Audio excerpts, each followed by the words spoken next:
Hi, my name's Jeff, and I manage the Denver Folklore Center. And I thought I would give you a little overview of mandolins, and maybe you're doing a little mandolin shopping. And so here's a few FAQs that we get in this music store on a regular basis. The first kind of biggie is what's with the different shapes of mandolins? Two classic shapes, F style, A style. I don't know what the A stands for. The F to most people stands for Florentine, or the curly Q on there, also called a scroll. The scroll is mirrored usually on an F-style mandolin in the headstock also.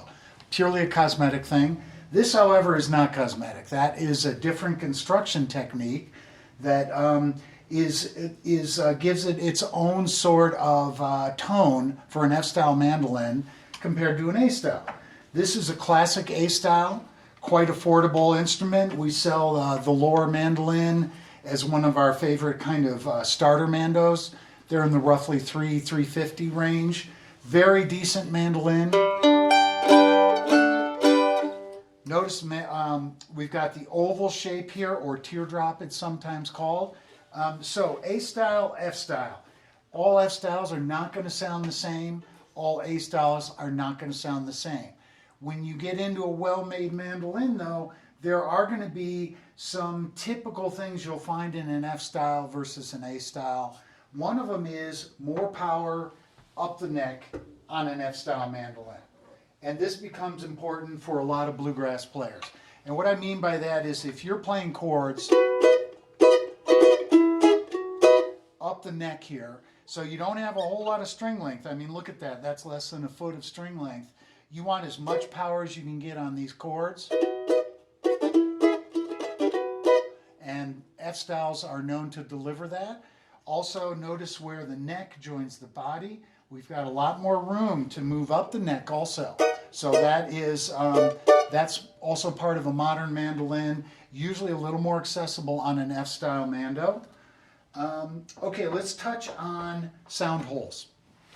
These three mandolins have what are called F-holes. And F-holes come out of the violin tradition or the orchestral tradition, you know, cellos, that sort of thing. And these were, the idea of F-holes on a mandolin were pioneered by a guy named Lloyd Loar for the Gibson Mandolin Company very early in the 1920s, actually for just about 4 years. And he was the one who really said, we should make mandolins that are closer to a violin and the construction techniques. And one of his major innovations was putting F-holes on here versus an oval hole. And this is what was around up until about, mid-19 not teens, 1905 or so, like that. And even longer, actually. Oval hole, less power usually a little bit stronger on the bass, open strings. This is a lovely mandolin by Pava, great mando. Not quite as much power as you go up, but for someone like me, I play a lot of fiddle tunes, a lot of tunes that are down in the first position here, basically.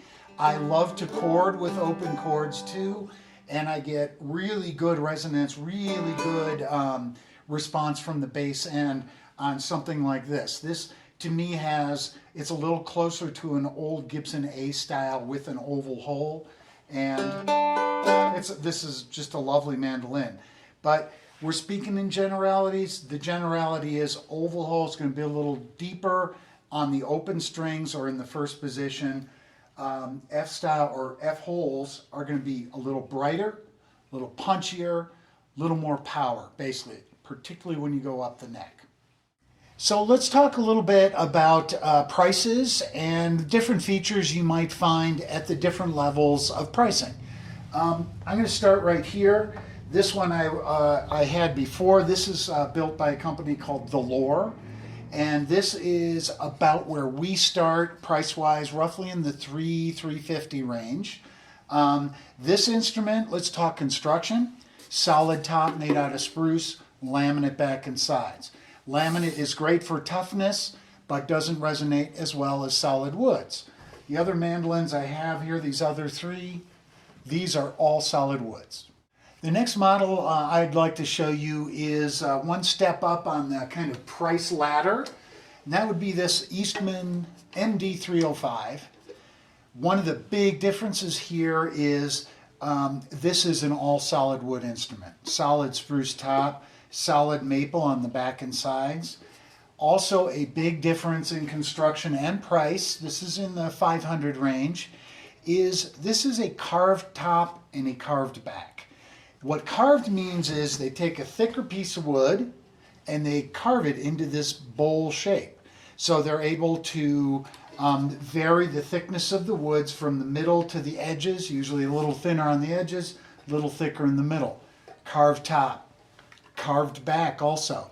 Once again, from the violin building tradition, it gives you more control of just how the voice sounds when it's completed. A little bit more volume, certainly a little broader sound spectrum, really just, lower lows, better mids, better highs, that type of thing. Not to say there's anything wrong with this guy.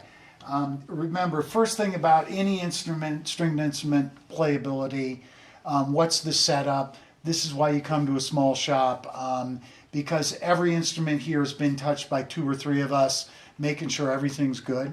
So just wanted to touch on that. So here we have an A style, roughly in the $500 range. Really great option right there. Okay, let's talk F styles for a little bit. We've jumped up the scale here. Now the very first thing that creates a greater expense for an F style, there's much more labor involved in making an F style mandolin. Now this happens to be a Kentucky model, excellent manufacturer of instruments in roughly, well, this is about an $1,100 instrument. I'm going to say roughly $600 and $700 and up. We love them in this price range. This is a really fine, good sounding and great looking F-style mandolin in that kind of 1,000 range. All solid woods. But touching on that construction again, there are a lot more intricacies you can see on an F-style mandolin, and not the least of which is that scroll. Scroll is quite important actually to the construction of a true F-style mandolin. This is not hollow throughout. This is a very nice block of wood in here, and the sides and the back and the top, this is like the central point between that and the neck where this bad boy is all joined together, and it's kind of the rock of the instrument, and it really connects all parts and lets the vibrations travel throughout the instrument, and that is very important on an F-style. It's important for that typical sound that you get with an F-style mandolin also. This, like I was saying, great instrument in the $1,100 range. Beautiful sunburst on this. Sunburst being the colors and everything, all solid woods. And then let's just get to some of the nicer stuff you'll find here at the Folklore Center. Would be built by the fine people at Collings Guitars and Mandolins out of Austin, Texas. This happens to be one of their MFs, or mandolin F-style. All handmade. Beautiful woods on the back. This is maple, very stripy or tiger striped or flamed, as we say. Flame neck maple, and really select spruce. You can't see it, but they use just beautiful woods there. This is everything that a handmade higher end mandolin should be. And it's just attention to detail at every facet of the making, from the choice of the woods to, of course, the joinery, to the fit and finish. Wonderful things to play, to listen to.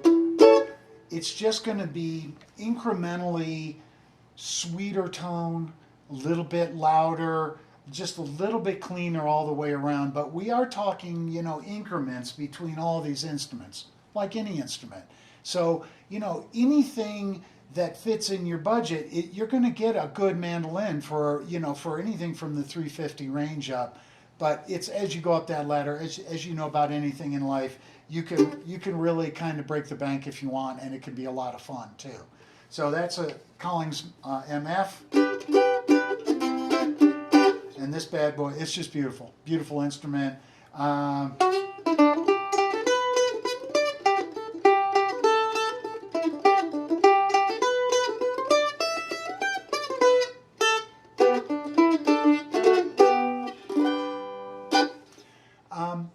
hope this helps you in maybe deciphering a few things about mandolin construction.